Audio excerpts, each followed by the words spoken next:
and expanded Skyfield.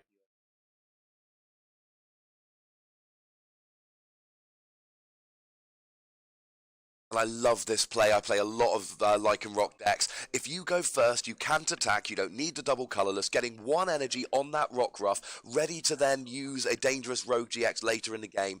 Absolutely crucial. And I don't think Kid could have had a much better start than he did. He's got two Zorua. He's got the Alolan Grimer, it looks like, in the active there. And then he's also got the Rock Ruff on the bench with the energy. And Greg here is not... That's right, he doesn't have quite as much. But generally No. speaking, decks have a lot of ways to turn as mentioning the private that catch that rigid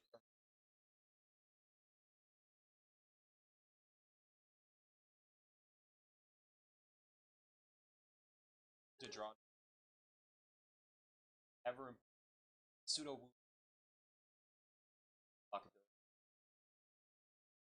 down sky field.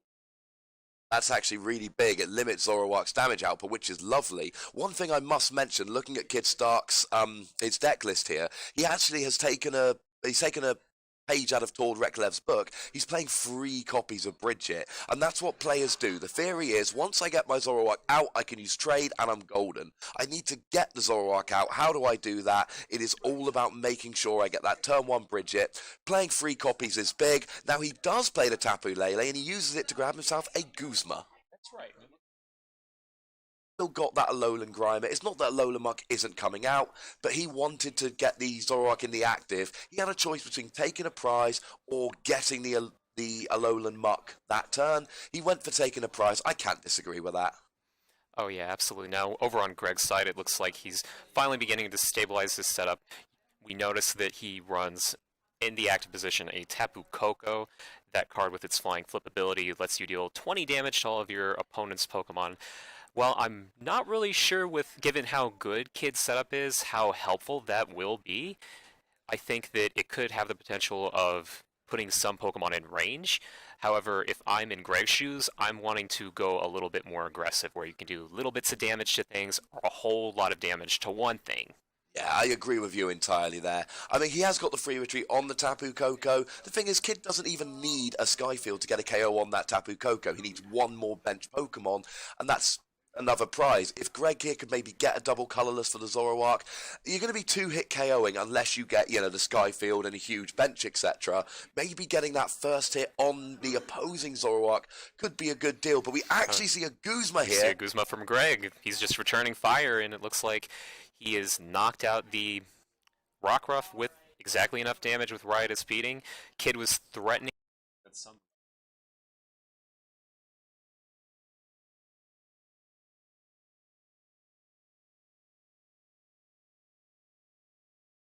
times the number of benched Pokemon. So both of these decks run lots of benched Pokemon.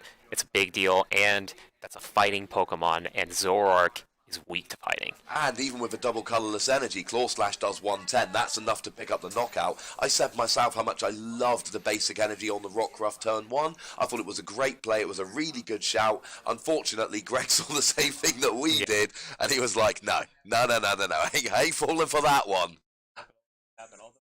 It seems like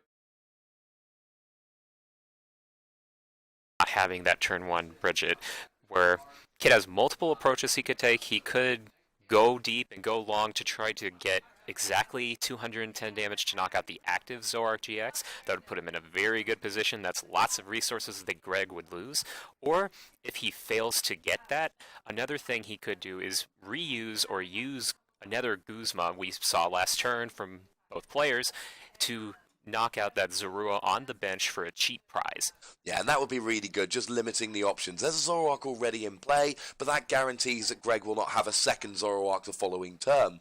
We do see Kid playing around with Propagation here on the Execute, that amazing ability. You get to drag it from the discard into your hand, but every time you discard it, it resets the ability. So you can pull it into the hand, discard it to use trade. Pull it into the hand, discard it to use trade. Pull it into your hand, combine it with another card, discard it to use Ultra Ball. It's so so good in these Zoroark decks. Hey Ross, we've been talking a little bit about this, but it seems like we've seen maybe our first or one of the first Rainbow Rare Zoroark GXs all day. We were talking about this during the last round, that we've not seen any Rainbow Rare Zoroarks despite how many Zoroark there are. And it's almost like Kid was like, oh, you haven't, have you? Yeah. Let me join in. I mean, I love the Rainbow Rares. They are beautiful cards, but they don't do us money favors on the streaming. They are not the easiest cards to differentiate. No, and they don't do you guys back at home any money favors either, because there's a different rarity of this card. It comes in a promo box. It's very easy to get. That might be one of the reasons why these Zoroark GX decks are so popular, but also a lot of players, for whatever reason, one or another, might be preference, might be just finances, prefer the normal rare Zoroark, which is up on the screen right now. Yeah, I mean, I like the art on the GXs generally, I must confess. I just like the regular art GXs. Call me a loser if you will. Now we see another Rainbow Rare, but from context at least, we can tell this is going to be a Tapu Lele. That's right. And I'm going to be honest, I like your Guzma play here, John.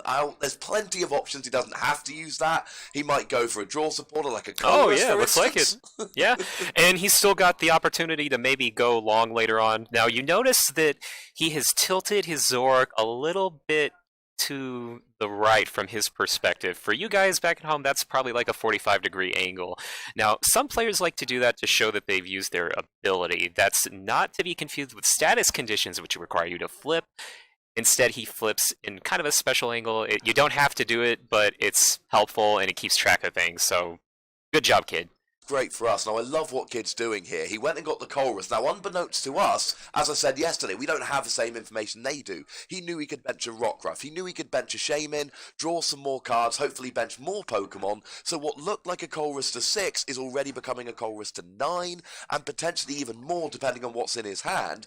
I didn't think Colress to 6 was a great play, because there's other supporter cards you can use.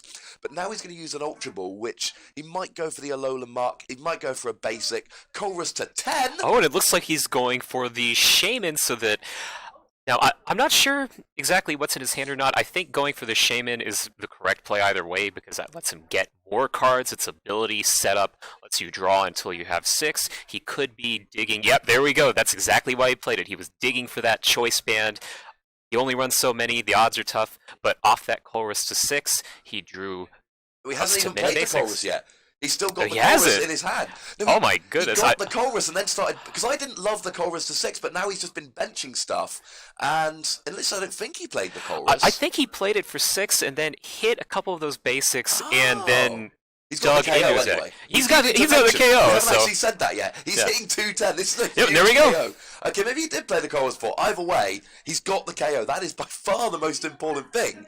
And that is huge. That's why he didn't go for the Guzma. The Guzma to get a cheeky KO on Zorua was good. But now, I mean, would you rather he had a Zoroark with a double colorless on his field?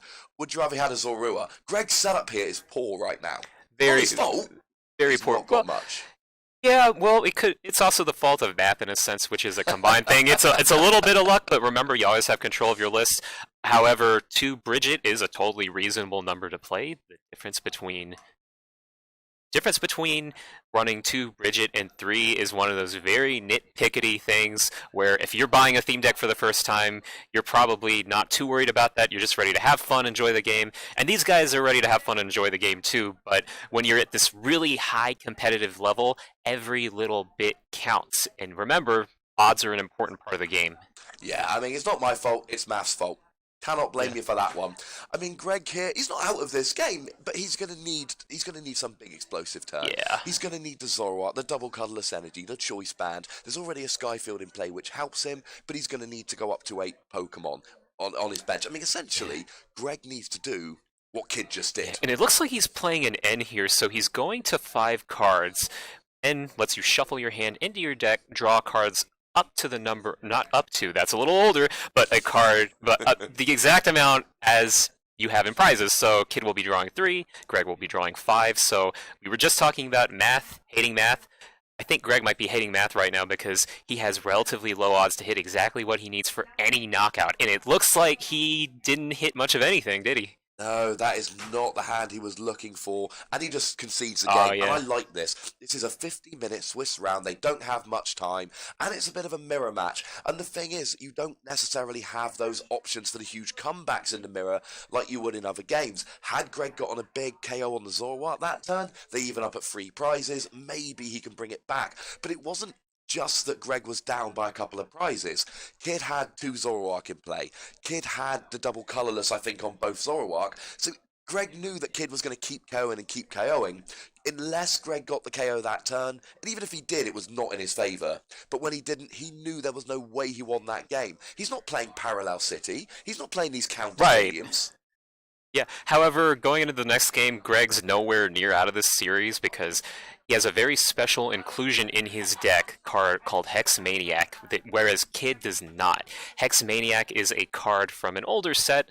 When you play it, it shuts off all abilities until the end of your opponent's turn. You see on the screen right there that Zoroark GX, its whole focus of the deck is that ability trade, lets you discard cards that are bad, lets you draw more cards, lets you set up. So when you're playing against this mirror match that Ross was talking about, this is kind of a mirror in a sense where both are playing Zoroark. Hex Maniac is very, very important if you're able to pull it off easily, because if you play multiple Hex Maniacs back to back to back to back, remember, you run VS Seeker, which lets you get back supporters, you run Puzzle of Time, which lets you get back anything when you play 2 at the same time. It's a big deal, and so if Greg just stabilizes and sets up, he might be able to pull this off. Yeah, I mean, we sat down, as we do at the beginning of rounds, we looked through the deck list, and we said, yeah, it's fairly standard, nothing jumps out, and then we said, hang on a second, Greg's playing Hex and Kid isn't. That might be an equaliser in this game.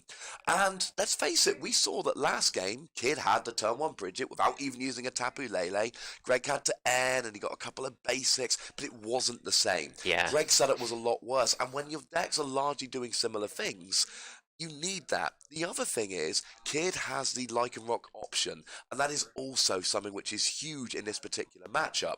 Greg has better use of Ace Roller, hitting for single energy with Golisopod and Zoroark using Ace Roller to heal and recycling. That's fine.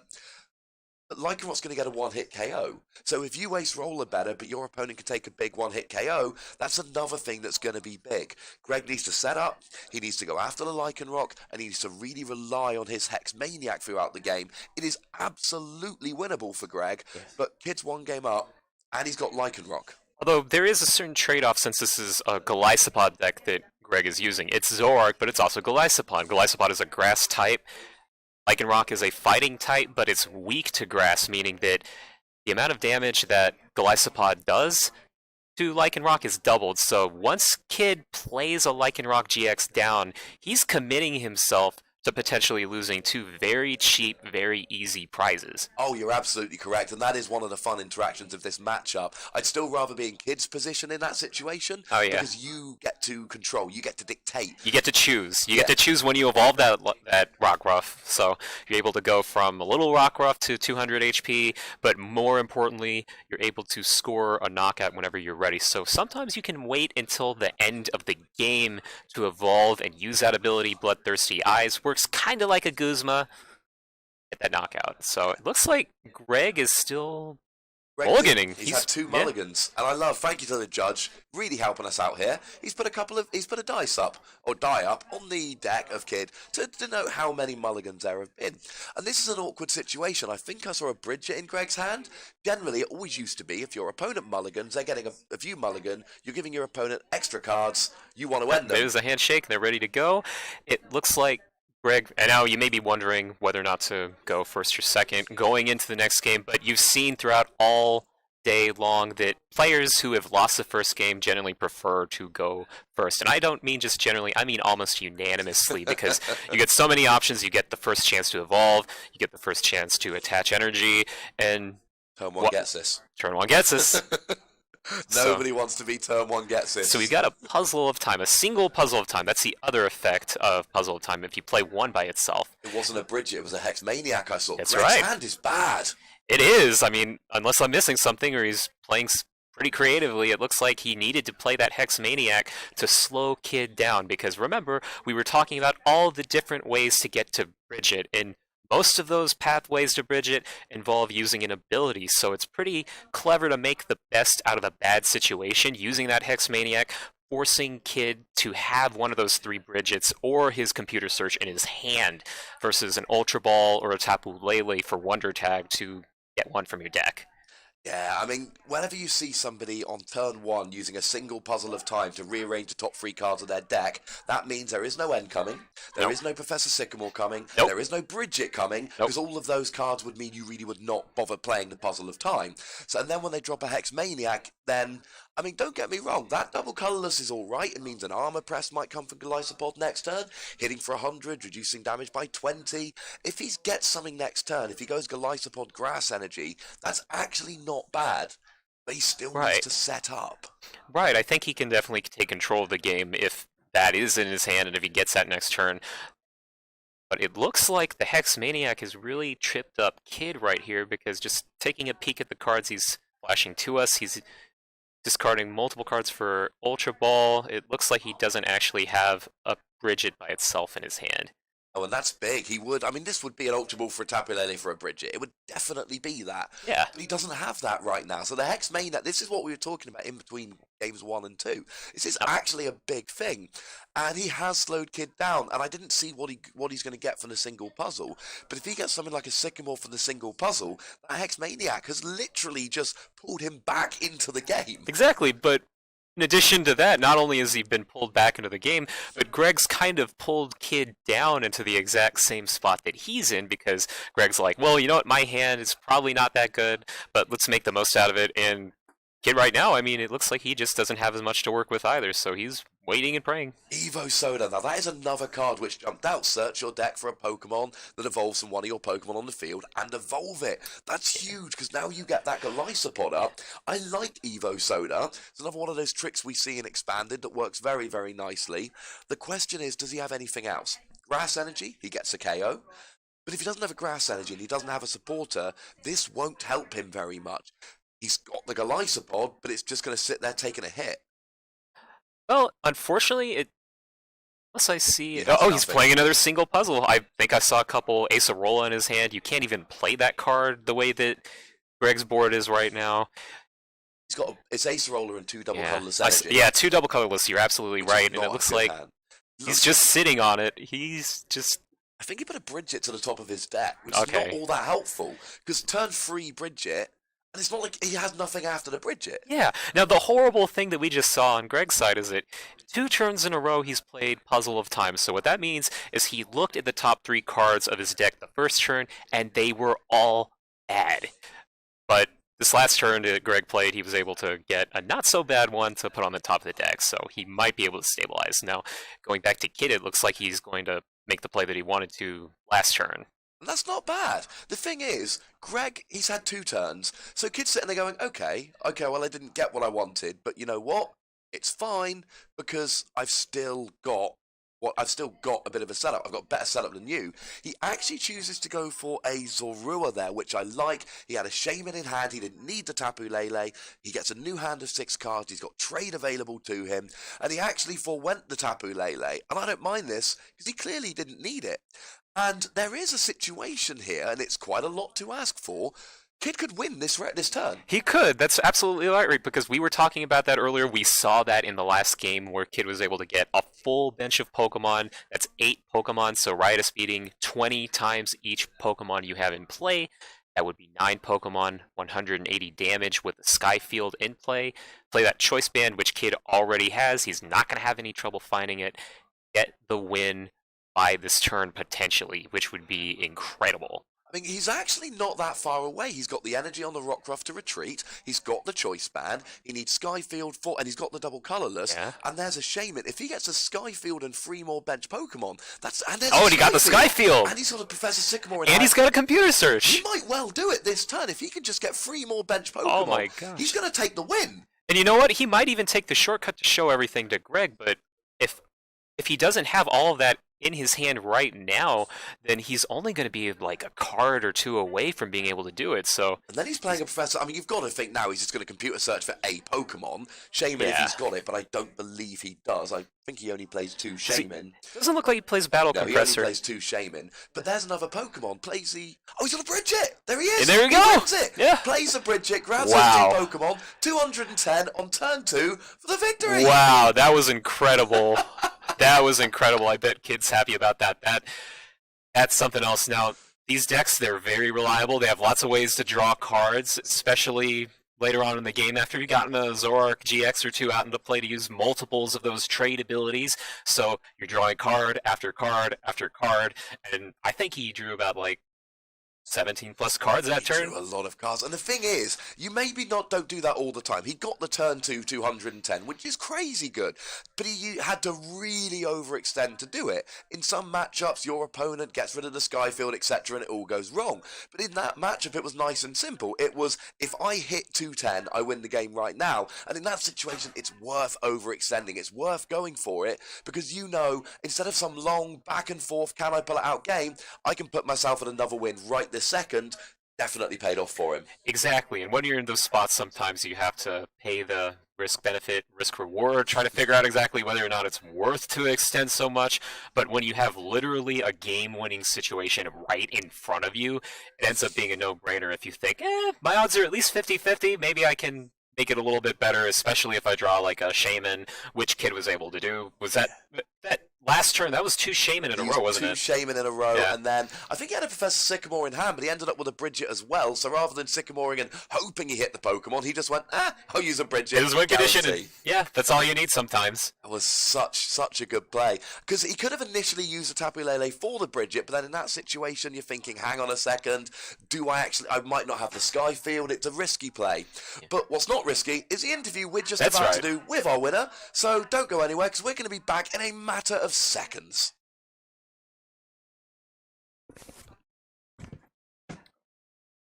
One last game.